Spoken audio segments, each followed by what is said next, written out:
Hello. Our daily Bible reading for January 5th begins in Genesis 11, verse 1. And the whole earth was of one language and of one speech. And it came to pass, as they journeyed from the east, that they found a plain in the land of Shinar, and they dwelt there.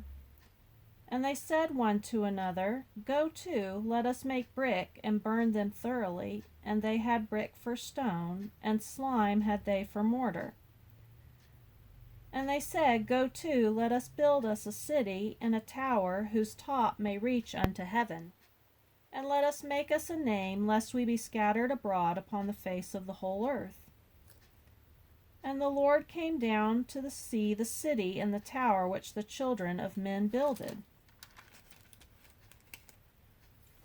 And the Lord said, Behold, the people is one, and they have all one language, and this they begin to do, and now nothing will be restrained from them which they have imagined to do. Go to, let us go down, and there confound their language, that they may not understand one another's speech. So the Lord scattered them abroad from thence upon the face of all the earth, and they left off to build the city. Therefore is the name of it called Babel, because the Lord did there confound the language of all the earth, and from thence did the Lord scatter them abroad upon the face of all the earth. These are the generations of Shem. Shem was 100 years old, and begot Arphaxad 2 years after the flood. And Shem lived after he begat Arphaxad 500 years, and begat sons and daughters. And Arphaxad lived 35 years, and begat Selah. And Arphaxad lived after he begot Selah 403 years, and begat sons and daughters. And Selah lived 30 years, and begot Eber. And Selah lived after he begot Eber 403 years, and begat sons and daughters. And Eber lived 34 years, and begot Peleg. And Eber lived after he begot Peleg 430 years, and begot sons and daughters. And Peleg lived 30 years, and begot Reu. And Peleg lived after he begot Reu 209 years, and begot sons and daughters. And Reu lived 32 years, and begot Serug. And Reu lived after he begot Serug 207 years, and begot sons and daughters. And Serug lived 30 years, and begot Nahor. And Serug lived after he begot Nahor 200 years, and begat sons and daughters. And Nahor lived 29 years, and begot Terah. And Nahor lived after he begot Terah 119 years, and begat sons and daughters. And Terah lived 70 years, and begat Abram, Nahor, and Haran. And these are the generations of Terah. Terah begot Abram, Nahor, and Haran begot Lot. And Haran died before his father Terah in the land of his nativity, in Ur of the Chaldees. And Abram and Nahor took them wives. The name of Abram's wife was Sarai, and the name of Nahor's wife Milcah, the daughter of Haran, the father of Milcah, and the father of Iscah. But Sarai was barren, she had no child. And Terah took Abram his son, and Lot the son of Haran's his son's son, and Sarai his daughter-in-law, his son Abram's wife, and they went forth with them from Ur of the Chaldees to go into the land of Canaan. And they came unto Haran and dwelt there. And the days of Terah were 205 years, and Terah died in Haran. Now the Lord had said unto Abram, Get thee out of thy country, and from thy kindred, and from thy father's house, unto a land that I will show thee. And I will make of thee a great nation, and I will bless thee, and make thy name great, and thou shalt be a blessing. And I will bless them that bless thee, and curse him that curseth thee. And in thee shall all families of the earth be blessed. So Abram departed as the Lord had spoken unto him. And Lot went with him, and Abram was 75 years old when he departed out of Haran. And Abram took Sarai his wife, and Lot his brother's son, and all their substance that they had gathered, and the souls that they had gotten in Haran, And they went forth to go into the land of Canaan, and into the land of Canaan they came.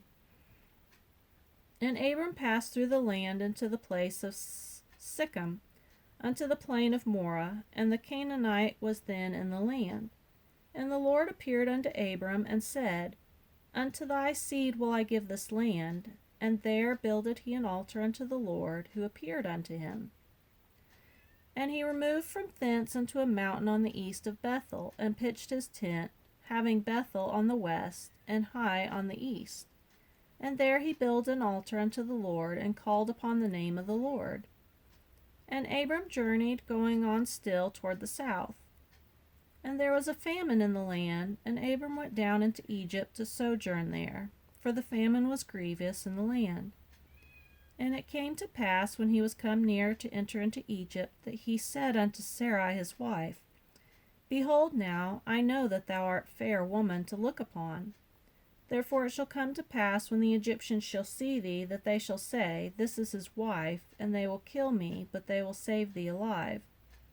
Say, I pray thee, thou art my sister, that it may be well with me for thy sake, and my soul shall live because of thee. And it came to pass that when Abram was come into Egypt, the Egyptians beheld the woman, that she was very fair. The princes also of Pharaoh saw her, and commended her before Pharaoh, and the woman was taken into Pharaoh's house. And he entreated Abram well for her sake, and he had sheep and oxen, and he asses, and men servants, and maidservants, and she asses, and camels. And the Lord plagued Pharaoh and his house with great plagues because of Sarai, Abram's wife. And Pharaoh called Abram and said, What is this that thou hast done unto me?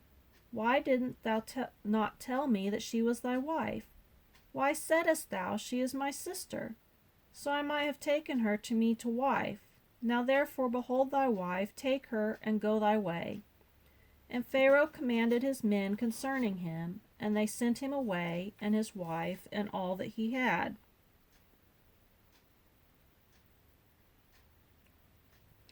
And Abram went up out of Egypt, he and his wife, and all that he had, and Lot with him, into the south. And Abram was very rich in cattle, in silver, and in gold. And he went on his journeys from the south even unto Bethel, unto the place where his tent had been at the beginning, between Bethel and Hai, unto the place of the altar which he had made, there at the first, and there Abram called on the name of the Lord. Now we'll go to Matthew chapter 5.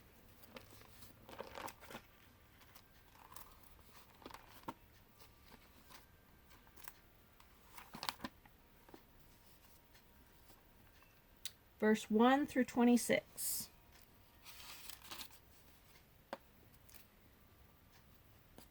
And seeing the multitudes, he went up into a mountain, and when he was set, his disciples came unto him. And he opened his mouth and taught them, saying, Blessed are the poor in spirit, for theirs is the kingdom of heaven. Blessed are they that mourn, for they shall be comforted. Blessed are the meek, for they shall inherit the earth. Blessed are they which do hunger and thirst after righteousness, for they shall be filled. Blessed are the merciful, for they shall obtain mercy.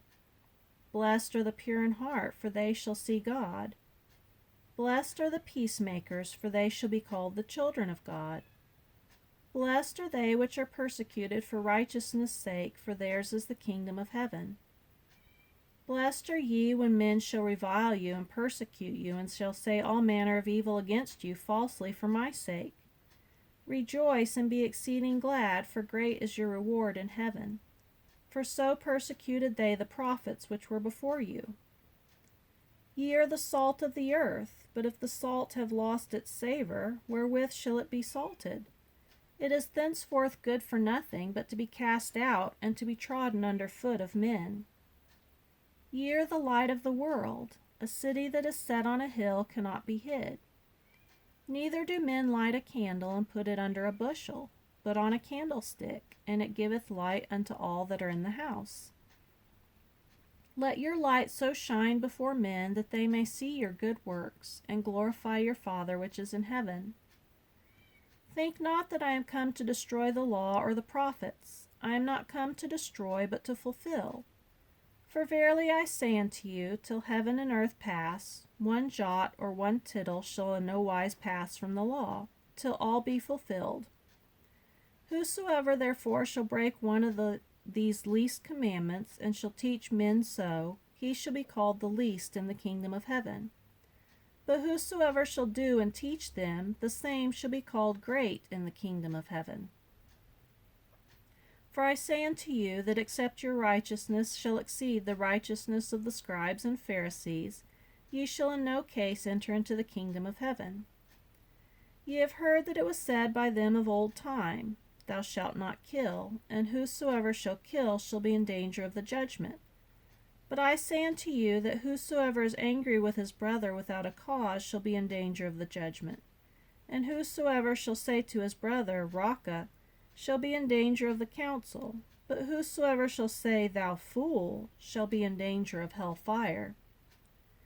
Therefore, if thou bring thy gift to the altar, and there rememberest that thy brother hath aught against thee, leave there thy gift before the altar, and go thy way. First be reconciled to thy brother, and then come and offer thy gift.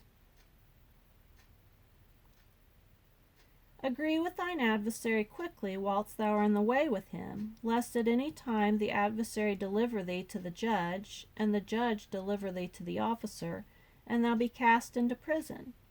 Verily I say unto thee, thou shalt by no means come out thence till thou hast paid the uttermost farthing.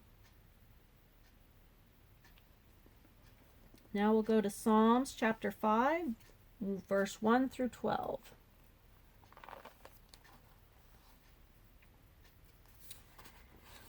Give ear to my words, O Lord, consider my meditation. Hearken unto the voice of my cry, my King and my God. For unto thee will I pray.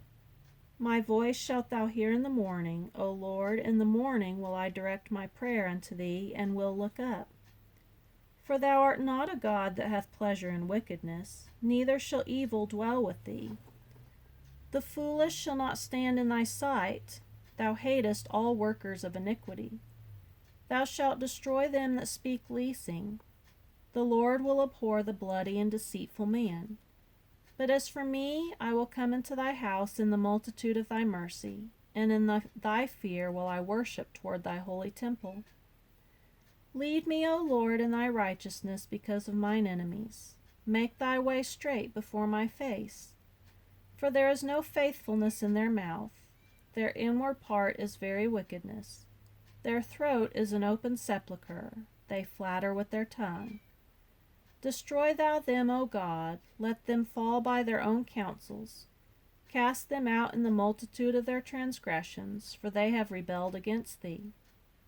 But let all those that put their trust in thee rejoice. Let them ever shout for joy, because thou defendest them. Let them also that love thy name be joyful in thee. For thou, Lord, wilt bless the righteous. With favor wilt thou compass him as with a shield. And Proverbs 1:24 and through 28.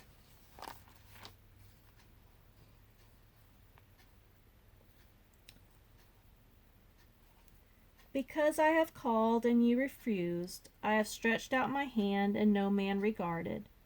But ye have set at naught all my counsel, and would none of my reproof. I also will laugh at your calamity. I will mock when your fear cometh. When your fear cometh as desolation, and when your destruction cometh as a whirlwind. When distress and anguish come upon you. Then shall they call upon me, but I will not answer. They shall seek me early, but they shall not find me.